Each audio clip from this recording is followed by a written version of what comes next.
Hello students. हमने इससे पहले अभी संबंध के बारे में पढ़ा था और संबंध पढ़े थे।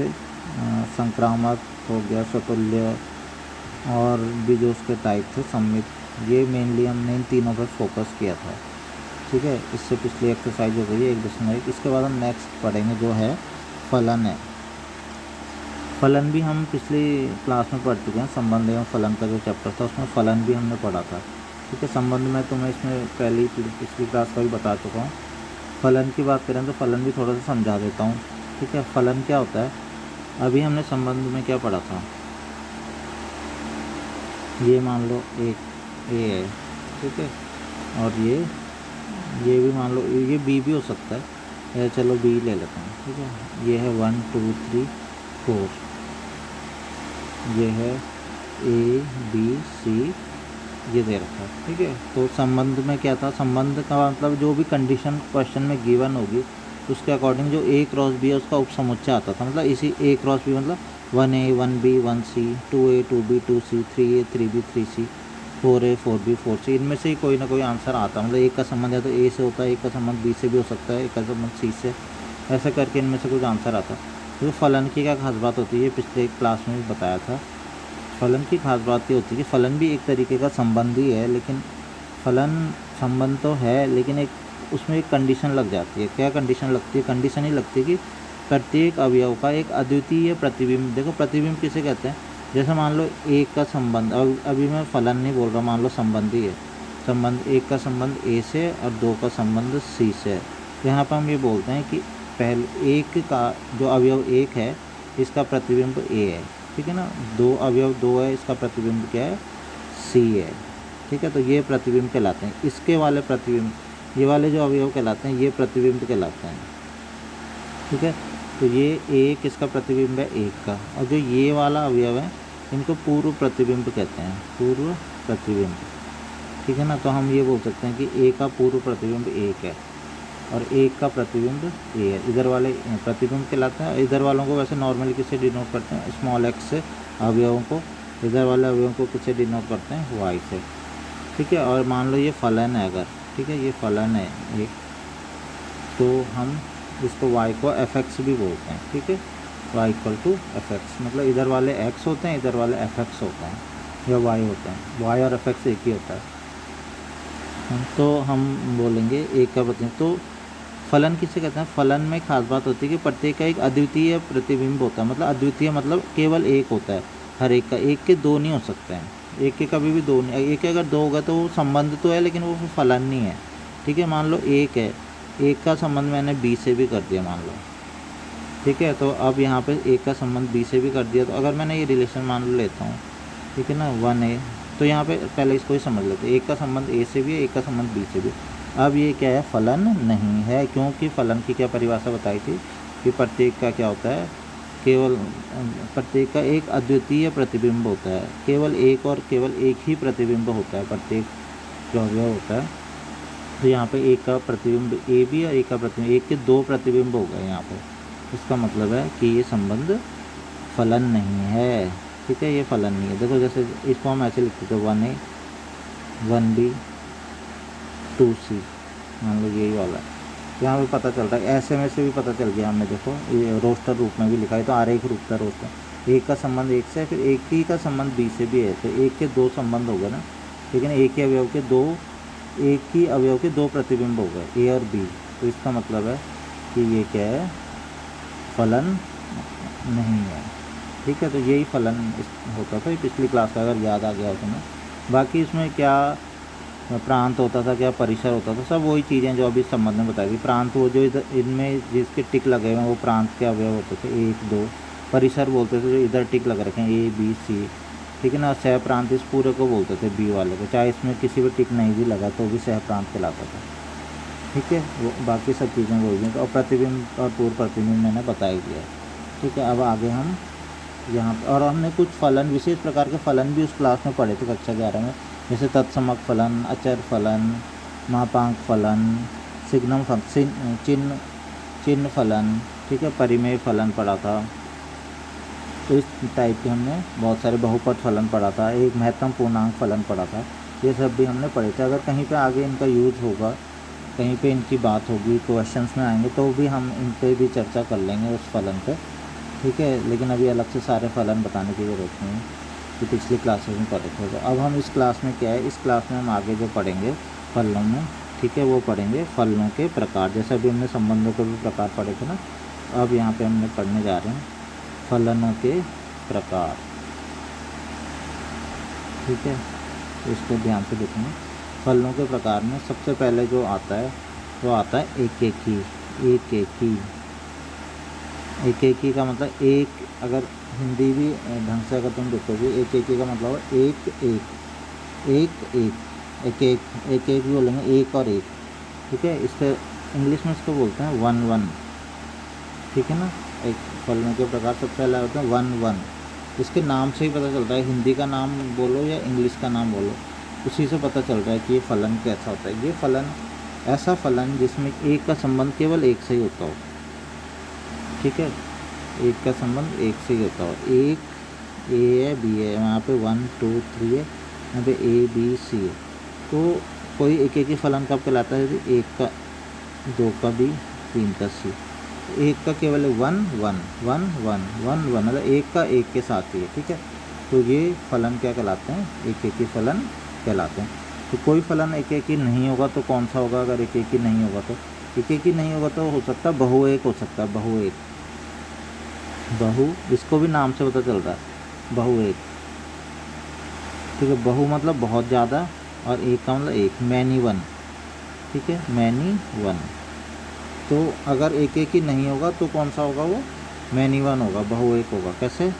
बहु एक मतलब बहुत सारों के एक ही हो जाएंगे, 1 2 3 4, मान लो ए बी सी, ठीक है। यहाँ पे क्या होगा? एक का भी ए हो गया, और मान लो दो का भी ए ही हो गया, ठीक है, तीन का बी है, चार का सी है। तो ये फलन कैसा है? ये फलन है मैनी वन। मैनी वन मतलब बहु एक, बहु एक मतलब बहुतों का एक ही प्रतिबिंब है। यहाँ पे एक का एक प्रतिबिंब था ना खाली, यहाँ पे बहुत का एक हो गया। यहाँ पे इनका तो एक का एक ही है, लेकिन एक जगह पे भी दो के एक हो गए ना, तो ये। और जहाँ तक हम अभी हमने पढ़ा था, वहाँ पे कंफ्यूज मत करना, हमने पढ़ा था कि फलन होता ही नहीं है। जब फलन कब नहीं होता? जब एक के दो होते हैं तो फलन ही नहीं होता था, उसको हम फलन ही नहीं कहते थे। एक ही अवयव है, उसके दो प्रतिबिंब होते थे, तब हम उसे फलन ही नहीं कहते थे। यहाँ पे ऐसा नहीं हो रहा है, ठीक है ना। एक के ही अगर दो होते थे तो वो नहीं होता था, लेकिन यहाँ पे कोई दूसरी चीज़ हो रही है। यहाँ पे क्या चीज़ हो रही है? यहाँ पे दो के, एक के दो नहीं, दो के एक हो रहे हैं, ठीक है। तो एक ही के अगर दो प्रतिबिंब अगर होते थे तो फलन होता ही नहीं था, ठीक है ना। तो अभी यहाँ पे ये बात, ये वाली बात नहीं है। अभी यहाँ पे ये है फलन, तो ये है, ठीक है ना। फलन केवल तब नहीं होता एक के अगर दो हो जाएँ, तो एक के दो कहीं हो रहे हैं, देखो इसमें भी कहीं पे एक के दो फलन है क्या? एक ही के दो दो, एक का देखो एक ही है, दो का एक है, तीन का एक है, चार का एक है, सबके एक एक ही है ना, ठीक है। कोई ऐसा तो नहीं कि किसी के एक से ज़्यादा प्रतिबिंब है, किसी के भी देख लो, एक है, एक का प्रतिबिंब ए है, एक का कोई और प्रतिबिंब है, दो का प्रतिबिंब ए है, दो का कोई और है प्रतिबिंब, तीन का बी है, चार का सी। इसका मतलब है ये फलन तो है, ठीक है, फलन है ये, ठीक है। तो उसमें कन्फ्यूज नहीं होना। फलन में केवल हम ये पढ़ते हैं कि एक ही और बहु एक, ठीक है। या तो वो एक ही, ये दोनों एक दूसरे के मतलब, या तो ये होगा या फिर ये होगा, ध्यान रखना। कोई फलन ये एक ही है, बहु एक ही, इसको तुम एक साथ ही मतलब कर सकते हो। और कई बार बहु एक को ज़्यादा यूज़ भी नहीं किया जाता, बहु एक वर्ड। ऐसे कहते हैं कि एक ही सिद्ध करो, या फिर ये करो कि एक ही नहीं है। एक ही नहीं है मतलब बहु एक होगा, बस तुम ये समझ लेना, ठीक है। तो क्वेश्चंस में ये आता है कि एक ही है या एक ही नहीं है। तो एक ही नहीं है का मतलब यही समझ लेना कि एक का एक के साथ नहीं, मतलब बहुत सारों का एक के साथ हो गया, बहु एक, मैनी वन। तो वन वन या मैनी वन, बहुत का एक के साथ। तो ये भी समझ में आ गया कि अगर हो तो कैसा होता है। अब इसकी जो ऑफिशियल जो वैसी डेफिनेशन है वो क्या होती है, जो वो लिख लेते हैं। देखो ये डेफिनेशन है इसकी, ठीक है। एक फलन एफ, एक ही एफ कोई फलन है, कहाँ से कहाँ है? एक्स से वाई, ऐसा हमने पिछली क्लास में पढ़ चुके हैं। ये एक्स मतलब ये वाला फलन, पहले वाला, एक्स का मतलब ये पहले वाला समुच्चय, ठीक है ना। वाई का मतलब ये दूसरा वाला समुच्चय, ठीक है। ये एक्स हो गया, ये वाई हो गया। तो फलन है एक्स से वाई में एक ही फलन कहलाता है यदि एफ के अंतर्गत एक्स के भिन्न अवयवों के प्रतिबिंब भी भिन्न होते हैं, मतलब भिन्न के प्रतिबिंब भिन्न होंगे, ठीक है ना। अलग अलग के अलग अलग प्रतिबिंब होते हैं, ठीक है।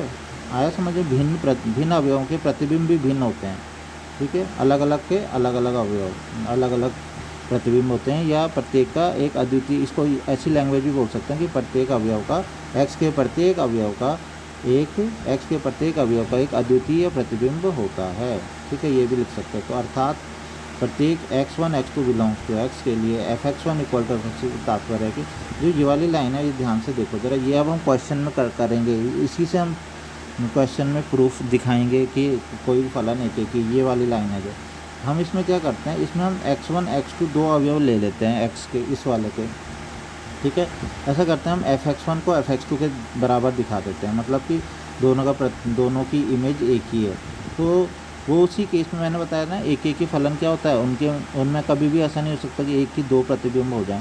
तो वो उसी केस में होता है जब x1 बराबर x2, मतलब दोनों अवयव वो एक ही होंगे, इसका मतलब तभी वो ऐसा।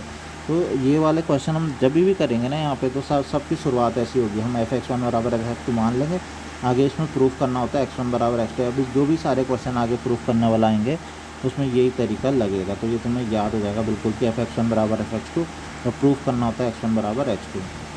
दूसरा लिखा अन्यथा f एक बहुएक फलन कहलाता है। अगर ये कंडीशन नहीं हो रही है, एक का एक के साथ संबंध नहीं है, तो बहुएक है। बाकी बहुएक और डिटेल मैंने तुम्हें बता दिया, बहुत सारों का अगर एक के साथ संबंध हो तो वो बहुएक फलन कहलाता है। नेक्स्ट है आच्छादक फलन, ठीक है ना। आच्छादक के अलावा इसे आच्छादी भी बोल देते हैं, ठीक है ना। इंग्लिश में इसका नाम है ऑन टू फंक्शन। वो था 1 1, ये है ऑन टू, ठीक है ना। तो ध्यान रखना, इंग्लिश में भी नाम ध्यान रख लेना, 1 1 था, ऑन टू है ये आच्छादक फंक्शन। तो आच्छादक फलन किसे कहते हैं, ध्यान रखना, वो एक ही और बहुएक को एक ही मान के चलना, मतलब उसको एक ही, मतलब ये प्रूफ करने के लिए आता है कि एक ही है फलन या नहीं है, ठीक है। एक ही है तो ठीक है, एक ही है, एक ही नहीं है तो खुद ही बहुएक हो गया, ठीक है ना। और ये ऑन टू एक अलग से है। अब क्या होता है, वहाँ एक और बहुएक में या तो एक ही होगी या बहुएक होगा, दोनों एक साथ में हो सकते हैं। लेकिन आच्छादी और एक में ऐसा भी हो सकता है कि दोनों क्या हों, एक ही भी हों और आच्छादी भी हों। ये भी हो सकता है कि एक ही हो, एक आच्छादी, और एक आच्छादी हो और एक ही हो, ऐसा भी हो सकता है, ठीक है। दोनों भी, कोई फलन दोनों भी हो सकता है, एक आच्छादी, कोई फलन एक ही हो सकता है, आच्छादी नहीं हो सकता, और आच्छादी हो सकता है एक ही। यही चीज़ें अब आगे प्रूफ करने के लिए हमेशा आती है कि बताओ कि एक ही है, आच्छादी है, आच्छादी है, एक ही, यही पूछा जाता है कि क्या आच्छादी है, 1 1 और ऑन टू। तो अब इसको पहले वैसे ही समझा देता हूँ, इसकी फिर डेफिनेशन लिख लेंगे, ठीक है। आच्छादक फंक्शन होता क्या है, तो आच्छादक नॉर्मली इससे समझा देते, मान लो ये फलन x है, ये समुच्चय x है, x से y में कोई फलन f है, ठीक है। तो ये आच्छादक फलन कब कहलाता है, a b c 1 2। तो मान लो इसका प्रतिबिंब, a का प्रतिबिंब 1 है, b का प्रतिबिंब 2 है, ठीक है। c का प्रतिबिंब भी क्या हो गया, मान लो 2, ऐसा तो हो ही सकता है, बहुएक हो जाएगा ना फिर, ठीक है। फिलहाल हमें बहुएक एक से कोई मतलब नहीं है, और मैंने यहाँ पे एक और लिख दिया 3, ठीक है।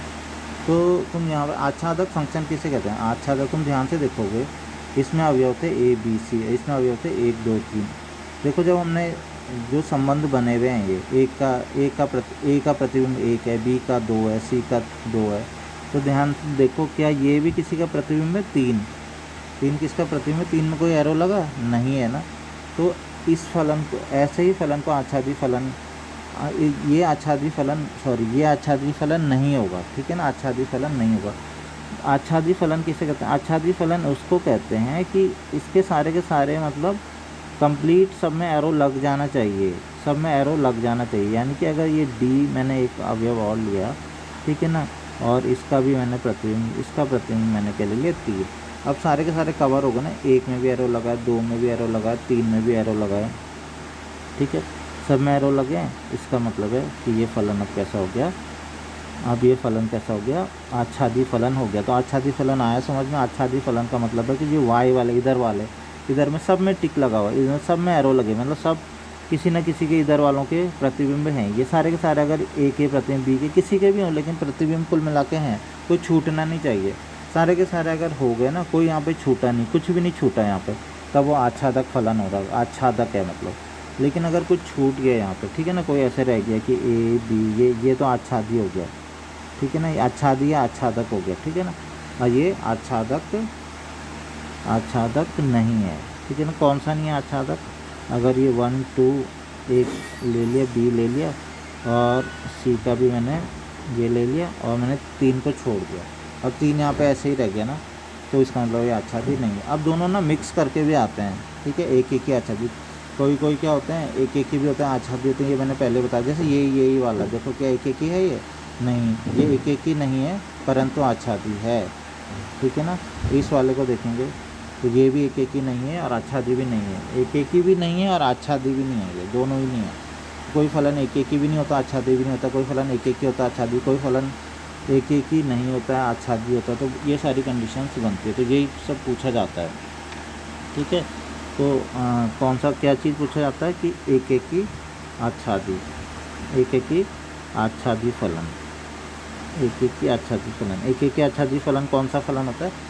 एक एक ही आच्छादित फलन होता है जो एक एक ही भी हो, ठीक है ना, जो एक एक ही भी हो जो फलन, और क्या हो, आच्छादित भी हो, ठीक है।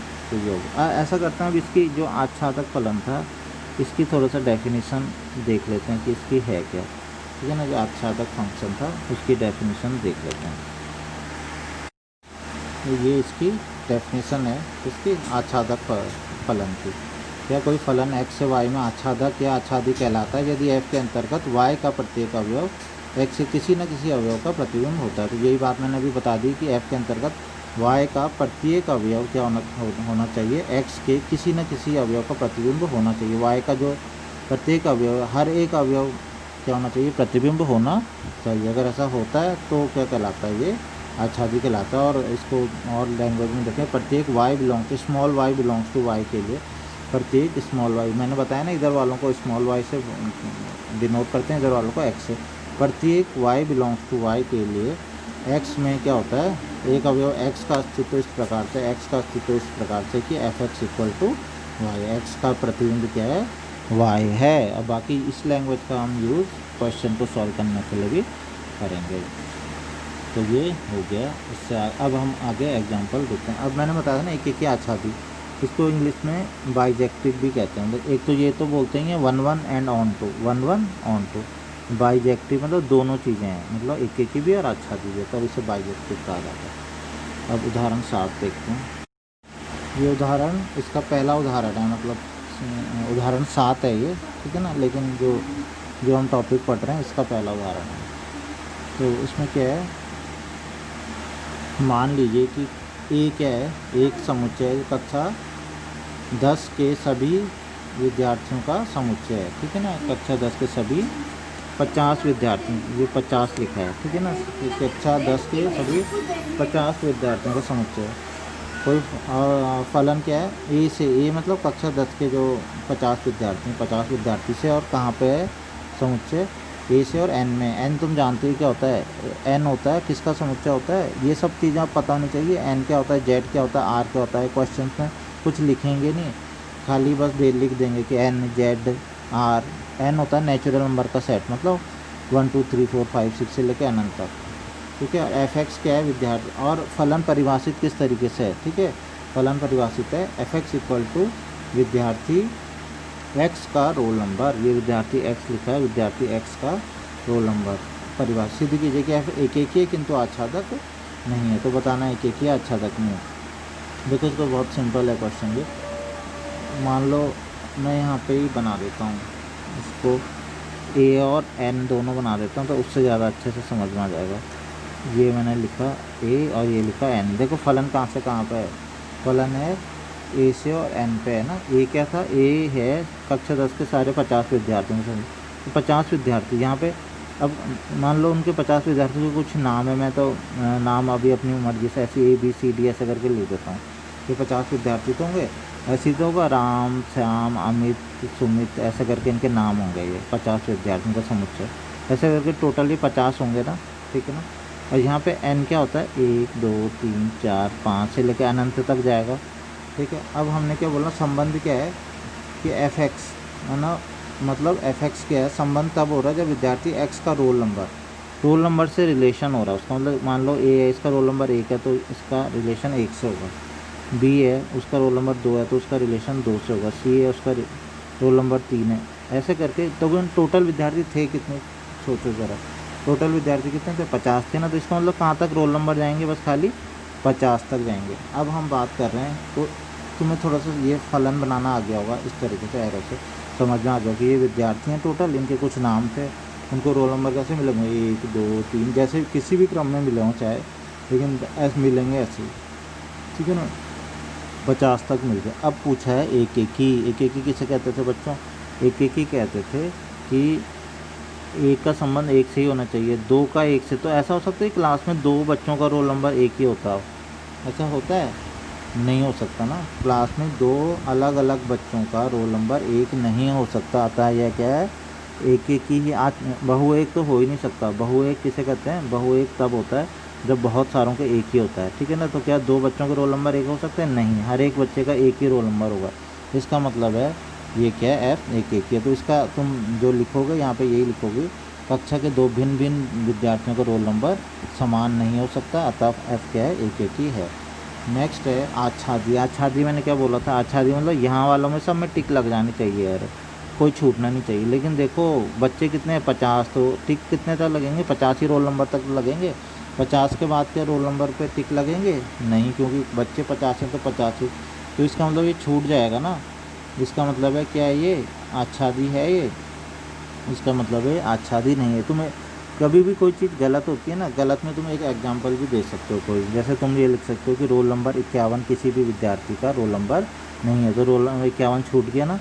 बस ऐसे ही बाकी भी बहुत सारे छूट सकते हैं। गलत में हमेशा ध्यान रखें, गलत में एक एग्जाम्पल दिया ना तुमने, खाली को एक संख्या बता दी तुमने, 1 से लेके या अनंत तक है ना, तुमने एक भी संख्या बता दी थी वो छूटी भी है। तुमने बोल दिया कि 51 क्या 51 तो किसी का प्रतिबिंब है ही नहीं, तो बस यहीं पे ये हो गया कि आच्छादी नहीं है, ठीक है। इसी को हम यहाँ पे लिख लेंगे।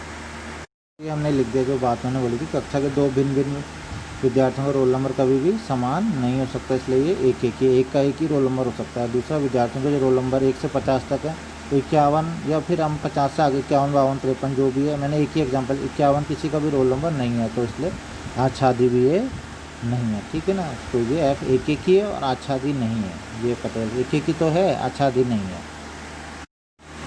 देखो नेक्स्ट है कोई उदाहरण 8 है।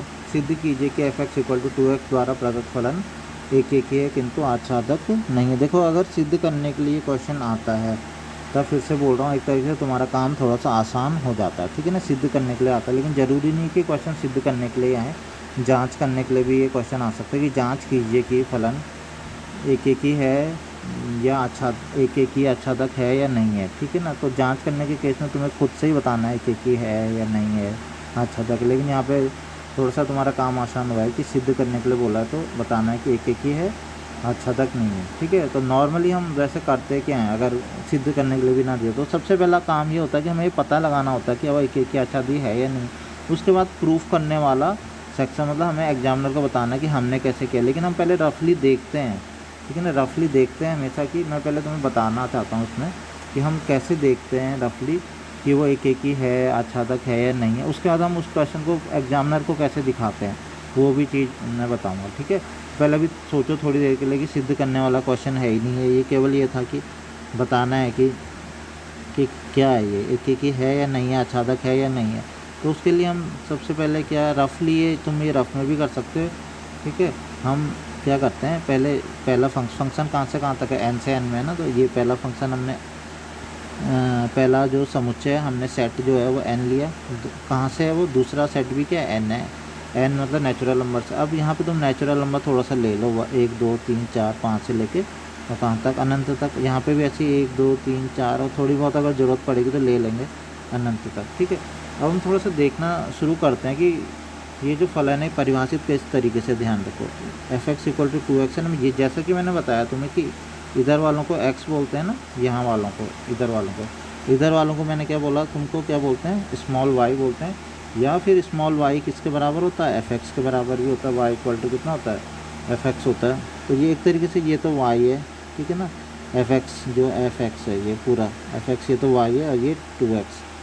तो इधर वाले तो ये y हो गए, ठीक है, ये वाले 2x हो गए। तो हम संबंध बना के देखते, एक नंबर रख के देखते हैं। जैसे मान लो x का मान 1 रखो, x का मान क्या रखो 1, मतलब 1 का प्रतिबिंब कितना है रख के देखो, 1 का प्रतिबिंब कितना है। x का मान 1 रखो तो 2 गुणा 1 कितना हो जाएगा, 2। f 1 बराबर 2, इसका मतलब 1 का प्रतिबिंब 2 है, 1 का प्रतिबिंब कितना है, 2 है। ऐसे ही अगर हम यहाँ पे रख देते हैं 2 रख देते हैं, एक्स की जगह पे 2 रख देते हैं, तो F2 कितना हो जाएगा, F2 कितना हो जाएगा 4, 2 दूनी 4, तो 2 का प्रतिबिंब कितना 4, फिर 3 का प्रतिबिंब कितना 6, ऐसी तो आएगा। ठीक है, तो ये समझ में आ रहा होगा। हम रफली एक रख के देख लेते हैं, यहाँ पे कुछ वैल्यूज़ रख के देख लेते हैं। तो 1 का 2, 2 का 4, 3 का 6, ऐसे करके हमने देखा। अब हम ये देखने की कोशिश करते हैं कि क्या एक एक ही है और आच्छादक है। तो ध्यान से देखो कि 1 का 1 ही तो आ रहा है बच्चों, 1 का 2 आया, 2 ऐसा आ रहा है कि 2 किसी और का भी हो गया हो। देखो 2 का 2 हुआ नहीं, ठीक है ना, 1 का 1 है, हर एक का 1 ऐसे 2 का 1 हो ही नहीं रहा है, इसका मतलब 1 ही है।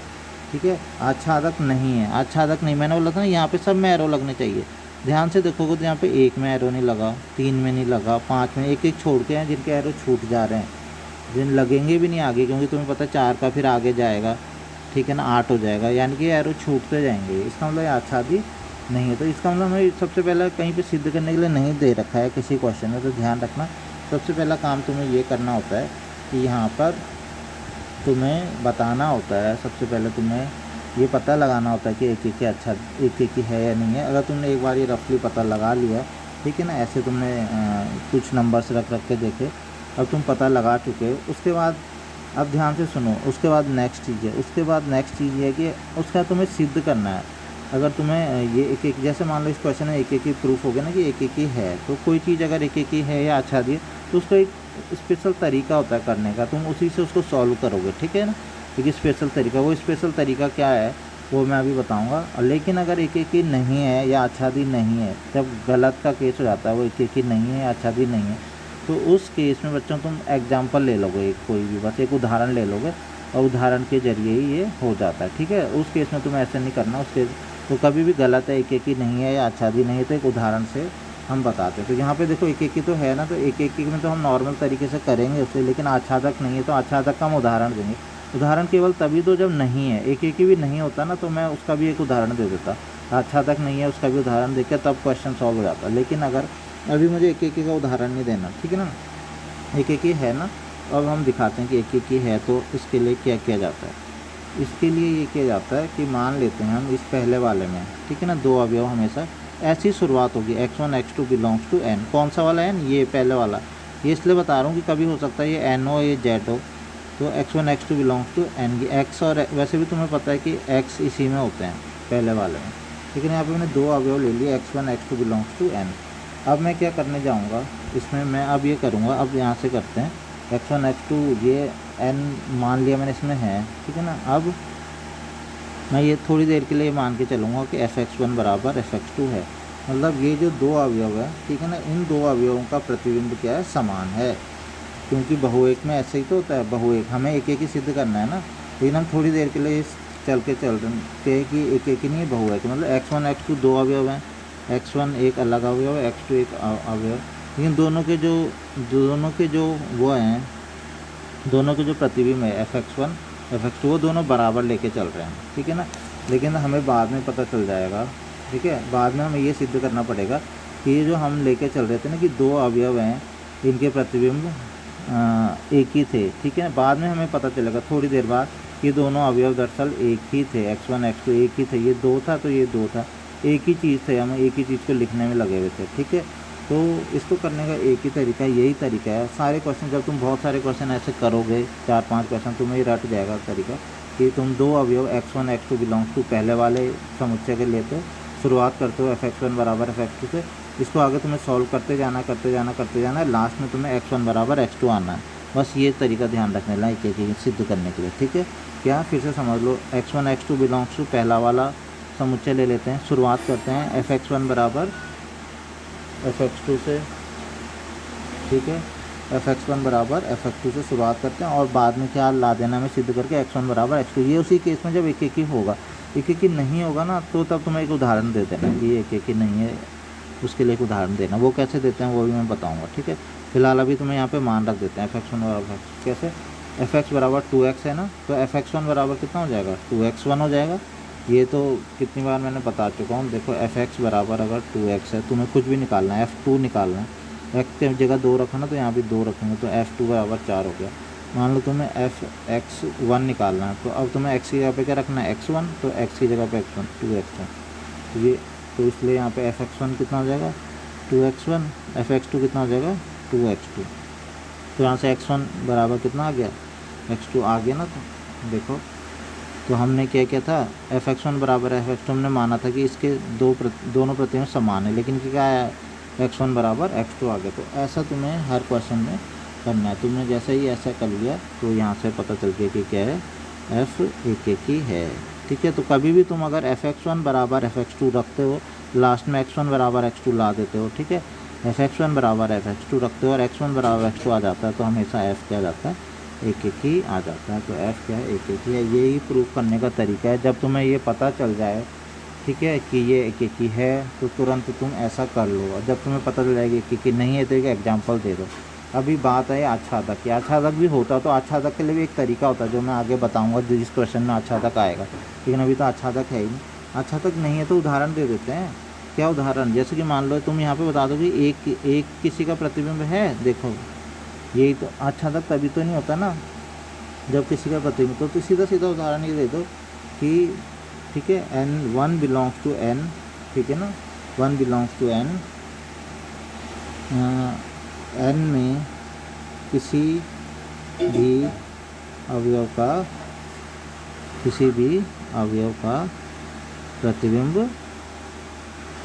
नहीं है, अतः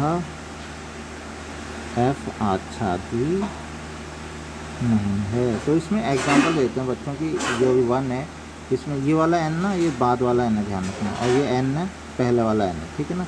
तो 1 मान लो यहाँ पे x होता है, यहाँ पे y होता है, तो हम लिखते हैं 1 बिलोंग्स टू y, x के किसी भी अवयव का प्रतिबिंब नहीं है।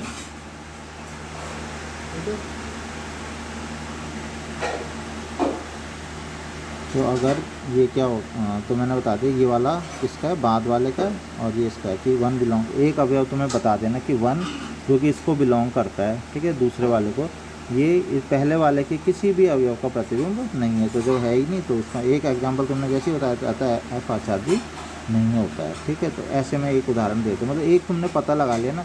तुम एक 3 के लिए भी लिख सकते हो, 5 तुम लिख सकते हो, 5 एक ऐसा अवयव है यहाँ पे, और बहुत और साधारण भाषा में भी लिख सकते हो। तुम्हें नहीं आया समझ में, ये लिख सकते हो कि 3 इसमें n में, ठीक है ना, एक ऐसा अवयव है जो इसके किसी भी अवयव का प्रतिबिंब नहीं है। बात खत्म। नेक्स्ट है क्वेश्चन सिद्ध कीजिए कि f(x) को, देखो क्वेश्चन वैसे ही लग रहा होगा सेम दिखने में कि f(x) बराबर 2x ही था पहले भी, ठीक है ना, एक क्या अच्छा था कि प्रूफ करना था, ठीक है। लेकिन अब पिछले वाले क्वेश्चन में प्रूफ करना था कि एक ही है और आच्छादक नहीं है, लेकिन इस क्वेश्चन में एक ही तो है, लेकिन साथ साथ में आच्छादक भी। ऐसा कैसा हो गया कि वही सेम क्वेश्चन सेम नहीं है, ध्यान से देखोगे थोड़ा सा फ़र्क है, ठीक है क्या। और ये बहुत बड़ा फ़र्क होता है, मैं पहले बता दूँ, यही फ़र्क बहुत सारे क्वेश्चन में केवल इतना ही फ़र्क होगा और उसका आंसर बदल जाता है, ठीक है। तो क्या फ़र्क है यहाँ पे? फ़र्क ये है कि फलन अब कहाँ से कहाँ है, r से r में। वो पहला फलन था n से n में, और क्वेश्चन वही था, ठीक है ना, f(x) फलन वही था, लेकिन चेंज हो गया उसका आंसर। तो ध्यान रखना, इसमें तुम्हें बहुत ज़्यादा ध्यान रखना है कि अगर फलन इस तरीके का हो और n हो, z हो, ठीक है ना, तो चेंज n ज़्यादातर तुम्हें ये 3 बहुत कॉमन मिलेंगे। तुम्हें r मिलेगा वास्तविक संख्याएं जिसमें कि सारी संख्याएं आती हैं, n मिलेगा कौन सी संख्याएं, प्राकृत संख्याएं जिसमें 1 से लेकर अनंत तक 1 2 3 4 ऐसे मिलेंगे, ठीक है ना।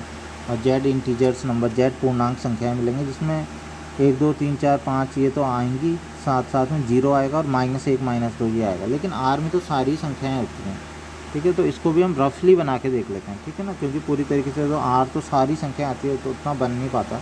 तो हालांकि तुम्हें पता है ना कि ये सिद्ध करने वाला क्वेश्चन, तो मैंने तुम्हें अब मैंने सिद्ध करने वाली बात तुम्हें बता दी कि जब सिद्ध करते हैं एक ही सिद्ध करें सीधा ऐसे। तुम्हें अगर तुम्हारे पास क्वेश्चन में कभी भी आ गया ना कि सिद्ध कीजिए, तो तब तुम्हें तो कुछ सोचना भी नहीं है, कुछ करना भी नहीं है, ठीक है। जैसे जब सिद्ध करने वाले क्वेश्चन तो बहुत आसान हो जाते हैं, जैसे यही था सिद्ध करने वाला, पता है ना एक ही, तो कुछ सोचना नहीं है, सीधा ये लगा देना है, यही f(x1) बराबर f(x2) से शुरुआत कर देंगे, ठीक है ना।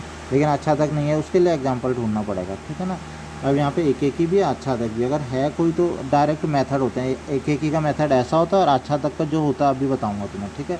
तो फिलहाल लेकिन पहले समझ लेते हैं इसको कि बाई चांस सिद्ध करने के लिए ना दिया होता, ये क्वेश्चन नहीं दिया होता सिद्ध करने के लिए, सीधा पूछा होता कि एक एक की और आच्छादी बताओ। अभी एक्सरसाइज में तुम्हारी क्योंकि ऐसे क्वेश्चन है कि जांच कीजिए वाले क्वेश्चन है सारे, तो वो तुम तभी कर पाओगे जब इसको समझ लोगे, ठीक है। उनको रफली थोड़ा सा देखना पड़ता है, ठीक है। तो इसको भी ऐसा करते हैं, हम रफली थोड़ा सा देख लेते हैं, उससे हमें क्लियर हो जाएगा कि एक एक की आच्छादी है या नहीं है। तो उसके लिए हम क्या करते हैं, संख्याएँ लेते हैं, लेकिन इस बार ध्यान रखना वास्तविक संख्याएँ हैं, ठीक है। तो वास्तविक में सब आती हैं। अब ये तो आती हैं 1 2 3 4 5 से अनंत तक, और 1 2 3 4 5 से अनंत तक। माइनस वाली भी आती हैं, इसमें ध्यान रखना, ठीक है। लेकिन केवल 0 1 2 माइनस, ये तो पूर्णांकों का बन गया। अब इसमें कौन सी वाली आती हैं, बटे वाली भी आती हैं। तो कुछ क्या करो, इसमें बटे वाली भी ले लो, ठीक है। जैसे मान लो तुम ले लो 1/3 ले लो, ठीक है ना, 1/2 ले लो। इस तरीके की भी कुछ संख्याएं तुम इसमें ले सकते हो। इस तरीके से यहाँ पे तुम ले लो। अब तुम वैल्यू पुट कर करके देखो ज़रा। एफ एक्स मान लो तुमने एक्स का मान यहाँ पे 0 रखा, तो एफ एक्स कितना हो जाएगा 0। एक्स का मान मान लो 1 रखो तो कितना हो जाएगा, 1 का प्रतिबिंब कितना हो जाएगा, 1 यहाँ पे था ना, 1 का प्रतिबिंब कितना हो जाएगा, 2 हो जाएगा, ठीक है ना। ऐसे ही मान लो यहाँ पे तुम 2 रखो तो 2 का कितना हो जाएगा, 4 हो जाएगा, ठीक है। इस तरीके से तुम रख के देखो, ठीक है। ये हो गया, ठीक है। इससे सबसे पहले हम एक एक की वाली बात करते हैं। तो इसमें सबसे पहले तुम्हें ये पता चलेगा कि प्रत्येक का क्या आएगा, एक ही प्रतिबिंब आने वाला है, ठीक है ना। कभी मतलब क्योंकि तुम्हें डबल दुगना मिल रहा है ना किसी भी चीज़ का, मतलब तुम 2 का, अगर तुम 2 का निकाल रहे हो तो 4, 3 का निकाल रहे हो तो 6। तो कभी ऐसा हो सकता है कि 4 है जो तुम्हें दुगना मिला है, ये 4 किसी और का दुगना भी होता है क्या, 1 का दुगना करके भी 4 आता है क्या, डबल हो रहा है ना, ये एक्स का डबल हो रहा है, ठीक है ना, एक्स का डबल हो रहा है। तो कभी ऐसा होता है कि 2 नंबर का डबल करके एक जैसा ही आ जाए, नहीं होता ना। तो एक एक ही तो इसमें होना ही है, ठीक है। नेक्स्ट है आच्छादी। अभी तक देखो 1 3 5 ऐसी संख्याएं बच जा रही थी, क्यों बच रही होंगी, ज़रा सोचो क्यों बच रही होंगी, क्यों बच रही थी। एक, अगर तुम्हें ये वाली बात समझ में आ गई, 1 3 5 ये संख्याएँ क्यों बच रही थी, क्योंकि 1 3 5 भी ऐसा नहीं कि किसी का डबल होती नहीं है, होती हैं, बिल्कुल होती हैं। अगर हम क्या करें, अगर हम किसका कर दें 1/2 का, 1/2 का दुगना कर दें तो कितना मिलेगा हमें, 1 मिलेगा, ठीक है। लेकिन वो हमें क्यों नहीं मिल पा रहा था, क्योंकि n में 1/2 संख्या होती ही नहीं है, यहाँ पे 1/2 संख्या। लेकिन r में ऐसा नहीं है, r में तुम्हें पता है ना सारी सारी संख्याएँ होती है। तो इनमें से मैं मान लो एक बार यहाँ से 1/2 एक संख्या ले लेता हूँ, 1/2 संख्या ले लेता हूँ, ठीक है ना। तो मैंने ये लिखा, ये सब रफ काम चल रहा है, f 1/2 ले लिया मैंने, ठीक है ना। 1/2 का प्रतिबिंब देखना चाह रहा हूँ मैं कितना आ रहा है, तो 2 गुणा 1/2, 2 से 2 गया 1, तो 1/2 का प्रतिबिंब कितना आया, 1 आया। इस मतलब पिछली बार जो 1 छूट रहा था ना, इस बार नहीं छूटा वो 1, इस बार वो 1 भी हमें मिल गया। तो ये रियल नंबर में नॉर्मली क्या होता है, तो इसमें हमें सारे के सारे सबका क्या होगा, कुछ ना कुछ हमें प्रतिबिंब, हम यहाँ पे कोई नहीं छूटने वाला, ठीक है ना। अच्छा, एक दूसरी बात भी बता देता हूँ मैं, थोड़ा दूसरे तरीके से सोचो, ठीक है ना। अभी तुम अगर ये भी समझ में आए तो दूसरा तरीका से सोचो, ठीक है ना। देखो 1 का प्रतिबिंब 2 था, दुगना हो रहा था ना, इसका मतलब है कि इधर की ओर इसका एरो किससे लगेगा हमेशा, जब इधर की ओर दुगना है तो इधर की ओर आधे से तो लगेगा। दिमाग लड़ाओ थोड़ा सा, ठीक है ना। 1 दूनी 2, 2 दूनी 4, 3 दूनी 6, इसका मतलब है इधर किससे एरो लग रहे थे, इनके आधे वालों से मिल रहे थे। यानी कि 6 का आधा कितना था, 3 यहाँ था, 4 का आधा कितना था, 2 भी यहाँ था, 2 का आधा। लेकिन हम 1 का आधा करें 1/2, तो 1/2 यहाँ था नहीं। 3 का आधा करें 3/2 यहाँ था नहीं। 5 का आधा, लेकिन अब यहाँ पे हम आधे करने शुरू करें, इधर वाली संख्याओं के आधे, 2/2, 3/2, 4/2, 5/2 आधे करें तो वो आधे संख्याएँ यहाँ मिलेंगी, पक्का मिलेंगी। वो जो आधा करेंगे 2/2 करेंगे तो वो वास्तविक संख्याएँ तो होती हैं, वो यहाँ पर मिलने ही वाली हैं। इसका मतलब है कि ये क्या होगा, एक एक ही होगा और आच्छादी होगा। अब बच्चों एक एक की आच्छादी तो केवल एक समझाने वाली बात थी कि मैं तुम्हें समझाना चाह रहा था कि एक एक की आच्छादी अगर तुम्हें दिया भी ना हो तो कैसे करते हैं, ठीक है। लेकिन अब जब दे दिए, पता चला, या तुमने भी पता लगा लिया कि एक एक की भी आच्छादी है, दोनों है ना, तो उसको करने का तरीका क्या है, ठीक है। तरीका एक एक का मैं बता चुका हूँ, मैं दोबारा बता देता हूँ, और आच्छादी का भी यहाँ पे बताऊँगा। एक का तरीका मैं ऑलरेडी बता चुका हूँ, x1 x2 belong to n और fx1 बल्कि यहाँ पे n नहीं आएगा, यहाँ पे r आएगा, ठीक है ना, क्योंकि r है। तो ये 2x1 = 2x2, 2 से 2 कटा f क्या है, एक एक ही आ जाएगा, ये अभी बता चुका हूँ। अब मुझे आच्छादक का बताना, ठीक है। तो ये एक एक ही का बता दिया मैंने, अब बताना कि आच्छादक का, आच्छादक अगर होता है तो मैंने ये बताया कि आच्छादक नहीं होता, एक एक ही नहीं होता, तो एक उदाहरण देते थे, ठीक है। लेकिन अगर आच्छादक होता है तो क्या तरीका क्या है लिखने का, ठीक है ना। तो तरीका मैं बता देता हूँ, देखो ध्यान से क्या करना होता है। कोई भी क्वेश्चन है इसमें ऐसे दिया ही होता है f(x) बराबर जैसे 2x है, ठीक है। तो तुम क्या करोगे हमेशा, ये वाला तरीका ये है ये लिखने का, मतलब कुल मिला के लैंग्वेज तुम लिखोगे कैसे, वहाँ पे लैंग्वेज तो लिखनी है तुम्हें एक, ठीक है। इसको करने का कुछ जो सिद्ध करने वाले क्वेश्चन है ना, तो उसमें एक लैंग्वेज लिखनी पड़ती है। उस लैंग्वेज को तुम 2-4 क्वेश्चन करोगे तो वो लैंग्वेज तुमको याद हो जाएगी, ठीक है। तो वो कौन सी लैंग्वेज करनी है और वो लिखनी कैसे, उसका मैं तरीका बता रहा हूँ। तो तुम्हें जो भी क्वेश्चन दिया होगा उसमें हमेशा ऐसे दिया रहता है f(x) बराबर, तुम्हें क्या करना है, जो f(x) है ना उसकी जगह पे छोटा y रख देना, y इक्वल टू 2x, ठीक है। इसके बाद अगला क्या करना है, तुम्हें वहाँ से x का मान निकाल देना। तो x का मान निकाल दिया तुमने y/2, इस तरीके से। तो इस तरीके से तुम्हें ये पता चल गया कि हम फलन कहाँ से, ये सब रफ में कर रहा हूँ मैं, ठीक है ना। तुम्हें ये पता है कि ये पहला वाला x होता है ना, लेकिन ये क्या हो गया एक तरीके से x का मान कितना आ गया, y/2 आ गया, ठीक है ना। ये दूसरा वाला क्या होता है, y होता है, ठीक है, ये y। इससे हमें ये पता चला कि यहाँ पे y/2 एक ऐसा अवयव y/2 है जिसका प्रतिबिंब कितना होगा, y होगा। तो क्या करना है, फिर से देख लो। अभी लैंग्वेज मैं समझा रहा हूँ लिखना कैसे है, वो जब तुम ये 2-3 लिखोगे रट जाएगी वो लैंग्वेज। f(x) बराबर कितना लिखना है, पहले y लिख देना, ये रफ में करना, ठीक है ना। y बराबर, तो यहाँ से x का मान निकाल देना y/2, कुछ भी हो, मान लो y बराबर f(x) बराबर 2x-1 होता है, तो भी तुम 2x-1 करके फिर x का मान, फिर इधर y + 1/2 ऐसे आ जाता है, ठीक है ना। तो ऐसे तुम्हें निकाल देना x बराबर y/2, ये आ गया। तुम्हें पता ही है y/2 यहाँ है पहले वाले में, ठीक है। तो ये पहला वाला अभी यहाँ कितना था, r ही था ना, और दूसरा वाला भी कितना था, r ही था, ठीक है। ये x पहला वाला ही तो होता है और ये दूसरा वाला है। अब हम लिखते हैं, अब ये पहले वाले इसके लिए लिख रहे हैं क्योंकि हमें इसी को तो बताना है कि ये भरा हुआ है पूरा का पूरा, ठीक है ना। आच्छादी का केस में हमें बताना कि ये भरा हुआ है, ठीक है ना। तो r में ये ध्यान रखना, मैं इस वाले के लिए लिख रहा हूँ ये वाला, क्योंकि अभी दोनों एक ही है ना, इस वजह से कन्फ्यूजन ना हो, इसलिए मैं ये बात बार बार बता रहा हूँ कौन सा। मान लो यहाँ पे n होता है या r होता है, तुम्हें ये वाले को लिखना है, ठीक है। r में ये लैंग्वेज लिखनी है, r में प्रदत्त किसी भी वास्तविक संख्या y के लिए, फिर से सुन लो, यहाँ पे मान लो r नहीं होता, यहाँ पे मान लो होता है z, तब तुम लिखते z में प्रदत्त किसी भी वास्तविक संख्या y के लिए, बस यहाँ पे r की जगह z लिख देना। बाकी लैंग्वेज यही रहेगी कि r में किसी भी वास्तविक संख्या y के लिए, ये वाली संख्या तो हमेशा y रखते हैं ना, ठीक है ना, ये तो y ही रहेगी, ठीक है ना, स्मॉल y। तो r में किसी भी वास्तविक संख्या y के लिए, ठीक है ना, और r में किसी भी वास्तविक संख्या y के लिए, r में, अब इस वाले r की बात कर रहा हूँ, r में अब इस वाले r की, इसीलिए कह रहा हूँ कि यहाँ पे r कुछ और होगा तो कुछ और लिखोगे। r में किसका, ये देखो y/2 का अस्तित्व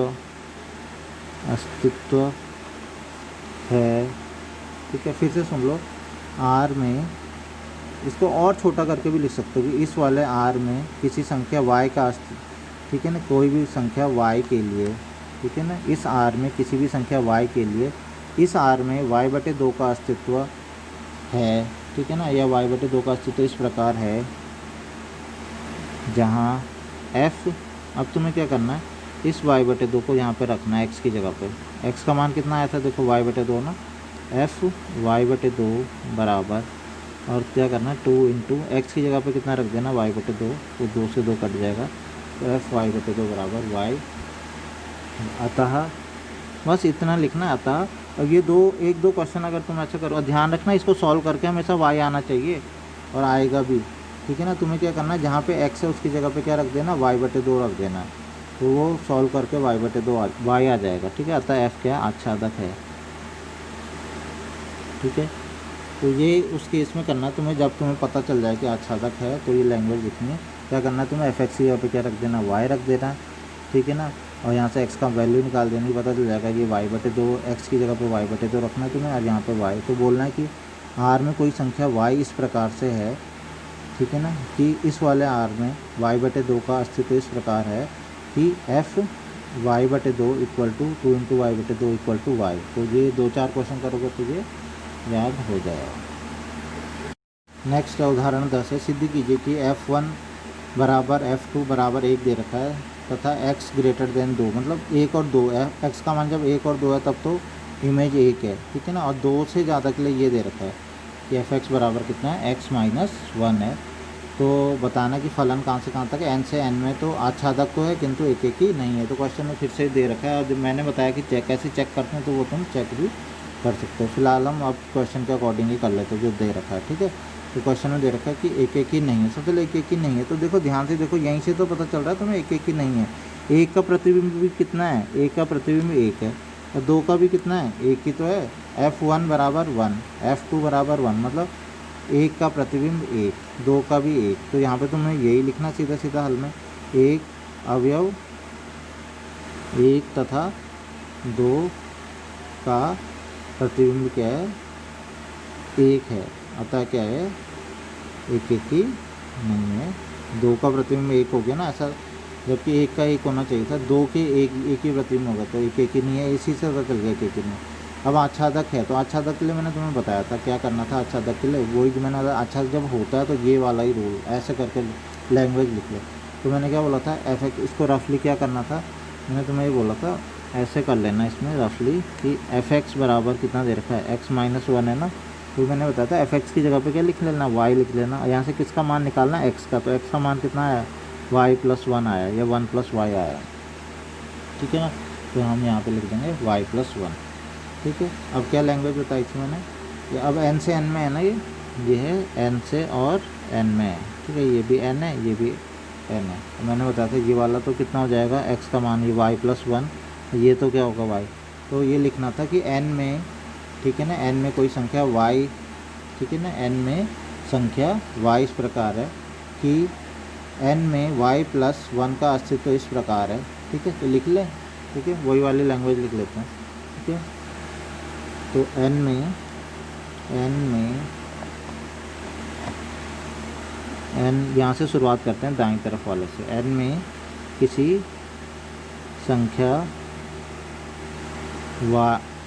y के लिए,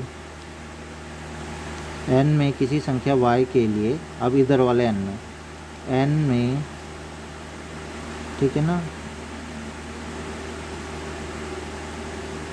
y प्लस 1 का अस्तित्व, वही लैंग्वेज इस प्रकार है, वही वाली लैंग्वेज इस प्रकार है कि, ठीक है। क्या अब आगे क्या बताया था मैंने, क्या करना था, f(x) की जगह पे क्या रख देना था, ये y प्लस 1 रख देना था, f(y प्लस 1), तो कितना आ जाएगा, अगर इसकी जगह y प्लस 1 रखेंगे तो y प्लस 1 माइनस 1, 1 से 1 गया, कितना आना चाहिए, y, ठीक है, कि f(y प्लस 1) इक्वल टू कितना, y, ठीक है। तो क्या हो जाएगा, अतः क्या, यहाँ पे थोड़ा सा एक एक्स्ट्रा चीज़ भी लिखनी पड़ेगी तुम्हें, ठीक है। वो इससे लिखनी पड़ेगी कि यहाँ पे एक अलग से चीज़ भी दे रखी है, f1 f2 बराबर है। 2 से ज़्यादा वाली संख्याओं के लिए तो फलन इतना है, और 2 से कम वाली संख्याओं के लिए इतना है। तो ऐसा करो, ये भी लिख दो तथा, ठीक है ना, f1 f2 ये भी एक, इनके बारे में भी लिख दो ताकि कुछ भी ना छूटे, ठीक है ना। तो ये तो इससे ये पता चल गया और ये भी पता चल गया, अतः क्या है, f क्या है, आच्छादक है। ये वाली चीज़ मैंने केवल इसलिए लिखी है क्योंकि ध्यान से देखो, फिर से देखो, सिद्ध कीजिए कि ये वाला जो फलन है केवल ये x का मान 2 से बड़ी संख्याओं के लिए, x का मान 3 4 5, लेकिन 1 और 2 के लिए तो यही है ना, ठीक है। तो हमें 1 के बारे में भी तो बताना है कि 1 पे भी टिक लगा हुआ है, एक आच्छादी के लिए हमें उधर की साइड, तो 1 के बारे में हमें उससे नहीं पता चलेगा, इससे पता चलेगा, ठीक है। तो इसलिए मैंने इसको भी लिखा है, तो ये इजीली क्वेश्चन प्रूफ हो गया। तो प्रूफ करने वाले क्वेश्चन में ऐसी लैंग्वेज आच्छादक में लिखनी है और वैसी लैंग्वेज एक एक में लिखनी है, मैंने बता दिया। और जो गलत है तो हमेशा एक उदाहरण दे देना गलत वाले के। नेक्स्ट उदाहरण 11 है, सिद्ध कीजिए कि f(x) इक्वल टू x द्वारा परिभाषित फलन r4 ना तो एक एक ना आच्छादक। देखो अभी तक के फलन आ जा रहे थे ना, कोई एक एक आ जा रहा था, आच्छादक आ जा रहा था, खासकर r4 में तो एक एक आच्छादक दोनों भी आ जा रहे थे, ठीक है। लेकिन देखो ये गड़बड़ किसकी वजह से भी बच्चों, गड़बड़ हुई x² की वजह से, वर्ग जो है ना, वर्ग की वजह से गड़बड़ हुई। अभी तक 2x 3x दुगना हो रहा था, तिगना हो रहा था। तो अभी तक हम बोल रहे थे कि ऐसा तो हो नहीं सकता, कोई दो का मतलब दो चीज़ों का, कोई दो अलग अलग चीज़ें लें, उनका दुगना करें और एक ही संख्या जाए। लेकिन वर्ग के केस में हो सकता है कि हम कोई दो अलग अलग संख्याएं लें और उनका वर्ग करें और एक ही संख्या आ जाए, दो संख्याओं का वर्ग करें और एक ही आ जाए, ऐसा होता है। ध्यान से, क्योंकि यहाँ पे वर्ग आ रहा है ना, एक्स का मान हम एक लें, फिर दूसरा भी एक्स का मान लें, दो अलग अलग लें और आंसर एक ही आए, होता है ऐसा होता है। तुम्हें वही तो लेना है, तभी तो एक एक ही देखो क्या कहा है, ना तो एक एक ही नहीं है, नहीं है तो मैंने बोला आपको ही वैसे f(x1) बराबर f(x2), अब कुछ नहीं करना। जब भी गलत होती है चीज़ें तो एक एग्जांपल देना है, बस तुम्हें एग्जांपल ढूंढना किस तरीके से। वो एग्जांपल बहुत सारे हो सकते हैं, इसमें जैसे एक एग्जांपल में बता देता हूँ, एक और क्या -1, 2 और -2 भी हो सकता है। एक का वर्ग कितना होता है, एक, -1 का वर्ग कितना होता है, -1 का वर्ग भी एक ही होता है।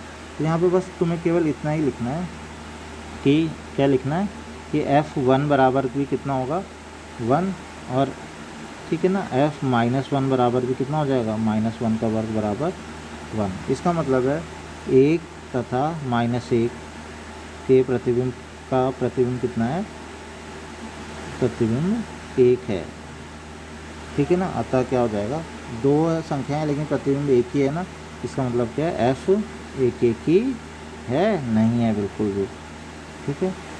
नेक्स्ट है, अब हम बोलते हैं आच्छादक भी नहीं है, ठीक है। नेक्स्ट है आच्छादक नहीं है। तो देखो आच्छादक नहीं है का मतलब क्या होता है, आच्छादक नहीं का मतलब ऐसी संख्याएं, इधर की साइड ऐसी संख्याएं हैं कि जो छूट जा रही हैं। तो वो कौन सी संख्याएं होंगी, छूट जा रही है मतलब वो किसी का वर्ग ही नहीं है। देखो किसी का वर्ग, तुम किसी का भी वर्ग करो, एक का वर्ग करोगे कितना आएगा, 1 मिलेगा, दो का वर्ग करो कितना आएगा, 4 मिलेगा। तुम्हें क्या लग रहा है यहाँ पे कौन सी संख्याएं, कुछ ऐसी संख्या, तुम्हें एग्जाम्पल में कुछ ऐसी संख्याएं बता देनी, 1-2 संख्याएं तुम्हें उदाहरण दे देना कि ये संख्याएं तो ऐसी हैं जो किसी का वर्ग होंगी ही नहीं, मतलब जो जो आच्छादक के केस में तुम्हें एक हमेशा एक उदाहरण देना होता है। तो इधर की साइड खुद ही थोड़ा सा दिमाग लगाओ, दिमाग लगा के तुम्हें ये पता चलेगा, जब भी हम किसी भी संख्या का वर्ग करते हैं तो हमेशा कैसी संख्या मिलती है, धन संख्या मिलती है, ठीक है। इसका मतलब हम ऋण वाली संख्याओं का भी इधर वर्ग करेंगे तो हमेशा हमें धन ही मिलेंगी, ठीक है ना। प्लस वालों का भी करेंगे तो धन ही मिलेंगी। इसका मतलब कभी हमें यहाँ पे ऋण संख्याओं पे टिक लग पाएगा, कभी ऋण संख्याओं पे, ठीक है। क्या बोला मैंने कि हमें ये बताना कि ये आच्छादी नहीं है, मतलब यहाँ पे कुछ संख्याएं छूट जाएंगी दूसरे वाले में जो किसी का प्रतिबिंब है ही नहीं। वो संख्याएं कौन सी होंगी, ऋण संख्याएं, क्योंकि ऋण संख्याएं इसलिए होंगी कि ऋण संख्याएं किसी का भी प्रतिबिंब, किसी का भी वर्ग करके ऋण संख्या में कभी मिलता ही नहीं है। किसी भी संख्या में चाहे प्लस का वर्ग करें तो प्लस मिलेगी, माइनस का वर्ग करें तो भी प्लस ही मिलेगा। इसका मतलब यहाँ पे ऋण वाले में कभी टिक नहीं लगने वाला। तो इसका सीधा सीधा तुम कोई भी अगर एक उदाहरण देना चाहते हो तो कोई ऐसे लिख दो कि -2, ठीक है ना, -3, ठीक है, लिख दो -3, ठीक है ना। R में -3 बिलोंग्स टू R इस प्रकार है कि यह किसी का R में किसी भी अवयव का प्रतिबिंब नहीं है। और इसको ना तुम और अच्छे से भी लिख सकते हो कि कोई भी R में कोई भी वास्तविक संख्या किसी भी अवयव का प्रतिबिंब नहीं है। पूरी तुम R में कोई भी ऋण संख्या किसी भी अवयव का प्रतिबिंब नहीं है, सारी की सारी ऋण संख्या। तुम खाली ऐसे भी लिख दोगे कि ऋण संख्याएं प्रतिबिंब है ही नहीं तो भी चल जाएगा, ठीक है ना, सीधा ऋण। और कोई एक ऋण संख्या, कोई एक एग्जाम्पल देना तो कोई एक ऋण संख्या ले लो, -2, -3, -4, -1 इस प्रकार से है कि यह किसी भी अवयव का प्रतिबिंब नहीं है। तो एक एग्जाम्पल भी दे सकते हो और पूरा भी बता सकते हो, समझा सकते हो एग्जामिनर को कि जो ऋण संख्याएँ वो होंगी ही नहीं किसी का, तो भी तुम्हें पूरे नंबर मिलेंगे। तो उदाहरण 12 है, इसे अभी मैं थोड़ी देर के लिए छोड़ रहा हूँ, इसे मैं बाद में कराऊंगा, ठीक है ना। अभी थोड़ा इसको कंप्लीट कर लेते हैं ताकि जल्दी से तुम कुछ प्रश्नावली के थोड़े बहुत क्वेश्चन भी कर सको, और उसके बाद प्रश्नावली के मैं भी कराऊंगा, अभी क्वेश्चन कराऊंगा, ठीक है। तो उदाहरण 13 देख लेते हैं। सिद्ध कीजिए कि कोई आच्छादक फलन, सिद्ध कीजिए कि आच्छादक फलन f1 2 3 से 1 2 3 सदैव एक ही फलन होता है। इसमें ये कहने का मतलब है कि मान लो कोई एक फलन है, ठीक है ना, और 1 2 3 से और 1 2 3 में फलन है, ठीक है, और कहा है वो आच्छादक है। ये क्वेश्चन में दिया है, सिद्ध कीजिए कि आच्छादक फलन, मतलब फलाना आच्छादक है। उन्होंने कहा आच्छादक किसे कहते हैं, मतलब 1 पे भी टिक लगा है, 2 पे भी लगा है, 3 पे भी लगा हुआ टिक लगा।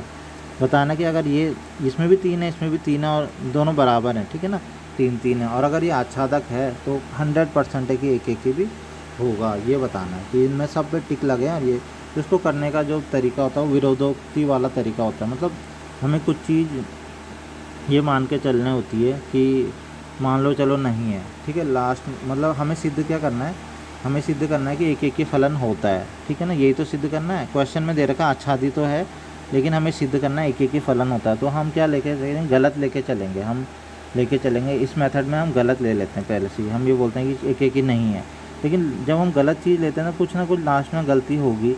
उसी गलती जब हम गलत चीज़ लेते हैं उससे आगे करते जाते हैं तो उससे हमें कुछ गलत चीज़ मिलेगी आगे। तो उससे हम बोलते हैं ओहो, हमने पीछे जो किया था एक एक ही बोला था कि एक एक ही नहीं है, वो गलत है, ये एक एक ही होगा। वही मेथड हम इसमें लगाने वाले हैं। तो थोड़ी देर के लिए मान लेते हैं कि माना, हमें सिद्ध तो करना है कि एक एक ही है, लेकिन मान लेते हैं कि माना ये फलन जो f है ये एक एक ही नहीं है, ठीक है। एक एक ही नहीं है तो क्या होगा, तो अतः क्या होगा, दो अवयवों का क्या होगा, एक ही प्रतिबिंब होगा दो अवयवों का। अब वो मान लिया, माना क्या है वो दो अवयव, एक तथा दो, ये एक तथा दो, इन दोनों का एक ही प्रतिबिंब मान लेते हैं। एक तथा दो का प्रतिबिंब एक है, ठीक है ना। तो एक दो का एक है, ये मान लिया हमने, ठीक है, ये मान लिया। इसके बाद क्या होगा, ये तो हमने कर लिया कि एक एक ही नहीं था, ठीक है। नेक्स्ट है, अब ये तीन जो बचा इसका क्या हो सकता है, तीन का कोई एक ही हो सकता है। तीन का प्रतिबिंब या तो दो हो सकता है या क्या हो सकता है, तीन हो सकता है। दो तो नहीं हो सकता है, तब तो फलन ही नहीं कहलाएगा ना। ऐसा तो हो नहीं सकता कि तीन का तीन भी हो जाए, तीन का दो भी हो जाए, तब तो फलन ही होगा। फलन तो ये है पक्का, ठीक है ना। इस मतलब तीन का टिक या तो दो पे लगेगा या तीन पे लगेगा। तो अब तीन का अब हम लिख सकते हैं, अतः नेक्स्ट है तीन जो जो अवयव बचा है, तीन अवयव, तीन का प्रतिबिंब क्या होगा, दो या क्या होगा, तीन होगा, कोई एक संख्या होगी। तो अब क्या होगा, कोई एक संख्या फिर क्या रह जाएगी, कोई एक संख्या क्या रह जाएगी, शेष रह जाएगी, शेष रह जाएगी जो किसी का प्रतिबिंब नहीं होगी, ठीक है ना। एक संख्या क्या रह गई इसमें बच गई कि जो भी, तो हमने देखा तीन या तो दो पे टिक लगेगा या इस पे लगेगा, किसी एक पे लगेगा ना टिक। तो एक संख्या बच गई, लेकिन ऊपर क्या लिखा हुआ है, फलन कैसा है, आच्छादी है। तो लेकिन यहाँ पे तो आ रहा है कि ये क्या है, आच्छादी फलन नहीं है, ठीक है। तो जिससे पता चल रहा है, जिससे पता चलता है कि f क्या है, आच्छादी नहीं है, नहीं होगा। परंतु प्रश्न में क्या दिया है, प्रश्नानुसार f क्या है, आच्छादी है। तो गलत निकल गया ना, यहाँ पे तो हम निकल गया कि आच्छादी नहीं है, लेकिन क्वेश्चन तो दे रखा आच्छादी। इसका मतलब हमने जो ये माना था ना कि एक एक ही नहीं है, गलत माना था, ठीक है। तो इससे क्या होता है, अतः f क्या है, एक एक ही है। जो हमने माना था, जो माना गया था वो क्या है, जो माना गया था वह माना गया था वह गलत है, ठीक है। तो बस इसमें ऐसा करके तुम लिखोगे तो क्वेश्चन हो जाएगा। नेक्स्ट क्वेश्चन में ठीक उल्टा है। अब फिर फलन सेम वैसे ही है। पहले कहा था कि आच्छादक है तो सिद्ध करो एक एक ही है, अब उल्टा है, क्या है कि ये एक एक ही है तो बताओ कि ये एक एक ही है, तो 100% ये आच्छादक भी होगा। इसमें सीधा ही ये, जब बच्चों देखो, जब ये एक एक ही होगा, एक एक ही होगा, इसका साफ सा मतलब है कि एक का एक ही है ना। मान लो एक का दो है, दो का एक है, तीन का एक एक मैंने लगा दिया। जब एक का हर एक का एक के साथ है तो यहाँ कोई बचेगा ही नहीं, हर एक का एक के साथ है ही। तीन अवयव यहाँ हैं, तीन यहाँ हैं, हर एक का एक के साथ है ही, तो तीनों अवयव जो है वो हो तो के संबंधित हो गए ना। इसका मतलब है कि यह क्या आच्छादक भी होगा। बस यही लैंग्वेज इसमें लिख लेनी है, ठीक है। तो बस ये आगे क्या बोला था ना, क्योंकि f एक एक ही है तो इसलिए क्या होगा, ये पहले वाला जो एक दो तीन है, इसके जो तीन अवयव हैं, इसके अलग अलग तीन अवयवों के क्या होंगे, संबंधित होंगे। तो कोई बचा ही नहीं यहाँ पे, जब संबंधित होंगे समझौता f क्या होगा, आच्छादक होगा। तो ये इसमें हो गया। एक एग्जाम्पल मैं बाद में करा दूँगा, और प्रश्नावली के भी कुछ क्वेश्चन में कराऊँगा। तो अभी कुछ मैं होमवर्क जो लिखता हूँ वो करोगे तुम। फिलहाल बस प्रश्नावली इसमें एक के प्रश्न नंबर 2 के सभी पार्ट कर लेना। प्रश्न नंबर 6, 11 और 12 ये इस टाइप के क्वेश्चन भी कर लेना। बाकी तो अब इसको आगे पढ़ाया जाएगा।